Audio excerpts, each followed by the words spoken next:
लाखांदूर बाजारात सात्याची धूम. 200 ते 250 रुपये पावभाव. खवय्यांची मोठी गर्दी. पावसाळा सुरू होताच जंगलातून मिळणाऱ्या नैसर्गिक रानमेव्याची चाहूल लागते. त्यामध्ये विशेष ओळख असलेल्या सात्या लाखांदूरच्या आठवडी बाजारात विक्रीसाठी दाखल झाल्या असून आज बाजारात त्यांची मोठ्या प्रमाणात खरेदी विक्री होताना दिसली. सात्यांचा दर प्रतिपाव 200 ते 250 रुपये इतका असूनही खवय्यांनी खरेदीसाठी मोठी गर्दी केली.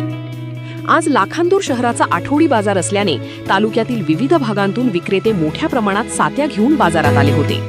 विशेष म्हणजे या सात्या दांडेगाव, दहेगाव आणि परिसरातील जंगल व टेकडी भागातून आणण्यात आल्याची माहिती विक्रेत्यांनी दिली.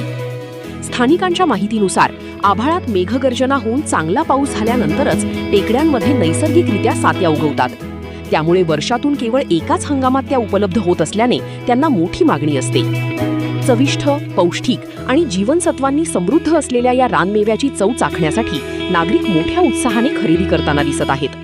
वर्षातून एकदाच बाजारात येणाऱ्या या नैसर्गिक रानमेव्यामुळे लाखांदूरच्या आठवडी बाजारात आज उत्साहाचे वातावरण निर्माण झाले होते.